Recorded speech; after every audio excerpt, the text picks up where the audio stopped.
हाताने तुटतील एवढे खुसखुशीत मकर संक्रांत स्पेशल तिळाचे लाडू आज आपण बनवणार आहोत। अगदी वयस्कर माणसं देखील हे लाडू आवडीने खातील एवढे सुंदर मऊसूत लाडू बनवून आपले तयार होतात। हे तिळाचे लाडू बनवण्यासाठी तीळ कोणते वापरावेत, गूळ कोणतं वापरावं, गुळाचा पाक कसा करायचा, अशा बऱ्याच टिप्स मी या व्हिडिओमध्ये सांगितलेल्या आहेत। त्यामुळे हा व्हिडिओ पाहताना कुठेही स्किप न करता पूर्ण पाहत रहा। चला तर मग बोलण्यात वेळ वाया न घालवता पटकन आपण लाडू बनवायला सुरुवात करूयात। नमस्कार, मी प्रणिताज रेसिपीमध्ये आपल्या सर्वांचं खूप खूप खूप मनपूर्वक स्वागत आहे। यूट्यूबवर प्रणिताज रेसिपीला अजून जर सबस्क्राइब केलं नसेल तर पटकन सबस्क्राइब करा आणि बाजूला दिलेल्या बेल आयकॉनवरही क्लिक करा। तिळाचे लाडू बनवण्यासाठी मी इथे पांढरे तीळ पाव किलो घेतलेले आहेत। वाटीने म्हणाल तर 2 वाटी एवढे आहेत। हे तीळ आपल्याला आता मंद गॅसवर हलकेसे असे भाजून घ्यायचे आहेत। त्यासाठी मी इथे कढई ऑलरेडी गरम करून घेतलेली आहे। मंद गॅसवर आपल्याला हे भाजून घ्यायचे आहेत। पांढऱ्या तिळांमध्ये ना 2 प्रकारचे तीळ मिळतात, एक म्हणजे पॉलिशवाले आणि एक अनपॉलिशवाले। हे अनपॉलिशवाले आहेत थोडेसे लालसर आहेत आणि जे एकदम व्हाईट असतात ना ते पॉलिशवाले असतात। त्याचे लाडू एवढे जास्त चांगले लागत नाही। ह्या तिळांचे मात्र लाडू खूप चविष्ट होतात। इथे तीळ सुद्धा आपले भाजून झालेले आहेत, हलकेसे मंद गॅसवरच परतून घेतलेले आहेत। आता हे एका प्लेटमध्ये काढून घेऊयात आणि सेम कढईमध्ये इथे 1 चमचा तूप घालून घ्यायचं आहे। तूप छान गरम करून घ्यायचं आहे। त्यानंतर आपल्याला गूळ घालून घ्यायचा आहे। इथे 125 ग्रॅम चिक्कीचं गूळ घेतलेलं आहे 1 कप एवढं, आणि 125 ग्रॅम साधं गूळ घेतलेलं आहे ते सुद्धा 1 कप एवढं आहे। दोन्ही गूळ मिळून टोटल आपण इथे पाव किलो गूळ घेतलेला आहे। पाव किलो तिळांसाठी पाव किलो एवढं गूळ घेतलेलं आहे। आणि हे गूळ आहे ना एकदम असं बारीक किसून घ्यायचं, जेवढं बारीक तुम्हाला करता येईल ना तेवढं बारीक करून घ्यायचं, एकसारखं करून घ्यायचं गूळ।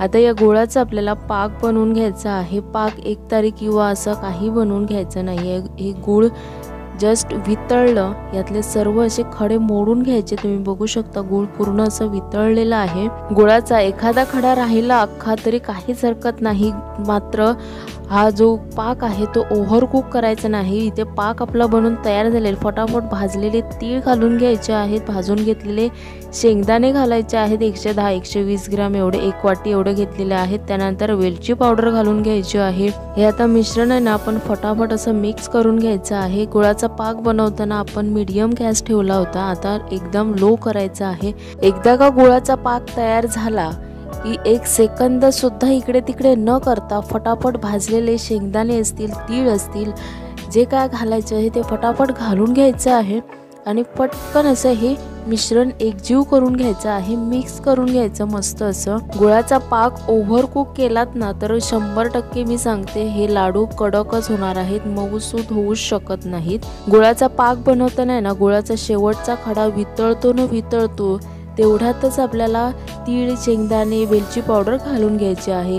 आता हे मिश्रण मिक्स करून झालेले आहे। गॅस बंद करायचा आणि झाकण ठेवून 2 ते 3 मिनिटं रेस्ट करायला ठेवून द्यायचं आहे। जवळजवळ मी इथे 3 मिनिटं ठेवलेलं होतं रेस्ट करण्यासाठी। आता हे मिश्रण असं छान पुन्हा चमच्याने मिक्स करून घ्यायचं आहे, एकजीव करून घ्यायचं। आता हे मिश्रण गरम असतानाच आपल्याला लाडू वळून घ्यायचे आहे। त्यासाठी काय करायचं, एक प्लेट घ्यायची, त्यामध्ये हे लाडूचं मिश्रण थोडं थोडं काढून घ्यायचं, कारण हे लाडूचं मिश्रण आहे ना अजिबात आपल्याला थंड करून घ्यायचं नाही आहे। गरम गरम असतानाच हे लाडू वळले जातात, जर हे मिश्रण थंड झालं तर लाडू अजिबात वळू शकत नाही। आता हे उरलेलं जे कढईमध्ये जे मिश्रण आहे लाडूचं त्याच्यावर झाकण ठेवून हे साईडला ठेवून द्यायचं। आता हाताला चटके लागू नयेत म्हणून पाणी किंवा तेल लावून घ्यायचं हाताला थोडंसं। त्यानंतर हे लाडू आपल्याला हव्या त्या आकारामध्ये वळून घ्यायचे आहेत। असं चमच्याने थोडं थोडं घ्यायचं काढून आणि या पद्धतीने असं प्रेस करत करत आपल्याला हे लाडू असे वळून घ्यायचे आहेत। लाडूला ना थोडासा आकार असं देऊन घ्यायचा गोल, आणि त्यानंतर असे गोल गोल हातावर तळव्यांवर फिरवून घ्यायचं, म्हणजे तो छान गोल गरगरीत असा लाडू बनवून तयार होतो। बघू शकता तुम्ही। याच पद्धतीने बाकी सर्व सुद्धा लाडू आपण बनवून घेऊयात। तुम्ही पाहिलं असेल मी फक्त पहिल्यांदा एकदाच पाणी लावलं हाताला, त्यानंतर अजिबात पाणी लावलेलं नाही आहे। तुम्ही सुद्धा असे लाडू बनवताना जर गरज वाटली तरच पाणी किंवा तेल लावून घ्या हाताला। मी ते 2-2 हातांनी लाडू वळायचा प्रयत्न करते आहे, कारण मी इथे एकटीच लाडू वळते आहे आणि ते मिश्रण, लाडूचं मिश्रण आहे ते गरम गरम असतानाच वळले गेले पाहिजेत, म्हणून अशा पद्धतीने मी लाडू वळून घेते आहे, जेणेकरून फटाफट लाडू तयार होतील। जर एखाद्या वेळी लाडूचं मिश्रण थंड झालं तर लाडू वळत नाही, मग काय करायचं, हे मिश्रण आहे ना हलकंसं गरम करून घ्यायचं आणि लगेच लाडू वळायला त्याची सुरुवात करायची आहे। अशाच पद्धतीने तुमच्याशी गप्पा मारता मारता हाताला चटके न लागता तिळगुळाचे लाडू आपले इथे बनून तयार झालेले आहेत। हे लाडू अगदी मऊसूत बनून तयार होतात, वयस्कर माणसं देखील हे खाऊ शकतात, अगदी हाताने तुटतात एवढे खुसखुशीत असे हे लाडू बनून तयार होतात। याचं प्रमाण आहे ते योग्य प्रमाणाचं आहे, प्रमाण जे आहे ते मी डिस्क्रिप्शन बॉक्समध्ये सुद्धा देतेच आहे। पण लक्षात ठेवा, जर पाव किलो तीळ घेतले तर पाव किलो गूळ घ्यायचा आहे, त्यामध्ये चिक्कीचं 125 ग्रॅम घ्यायचं गूळ आणि साधं 125 ग्रॅम गूळ घ्यायचं आहे। त्यानंतर 1 कप एवढे भाजलेले शेंगदाणे घ्यायचे आहेत, ते अर्धे अर्धे करून घ्यायचे किंवा अख्खे घातलात तरी काहीच हरकत नाही। शेंगदाणे तुम्ही तुमच्या आवडीनुसार कमी जास्त करू शकता, पण मी सांगितलेल्या प्रमाणामध्ये जर तुम्ही लाडू बनवत असाल ना तर इथे 50 लाडू इथे बनून तयार होतात। छान गोल गरगरीत आणि मऊसूद असे हे लाडू बनून तयार होतात।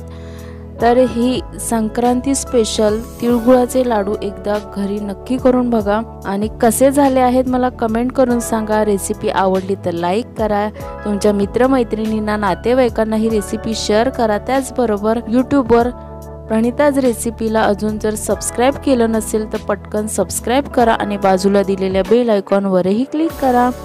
पुन्हा भेटूयात अशाच मस्त चमचमीत नवीन रेसिपी सोबत, तोपर्यंत धन्यवाद।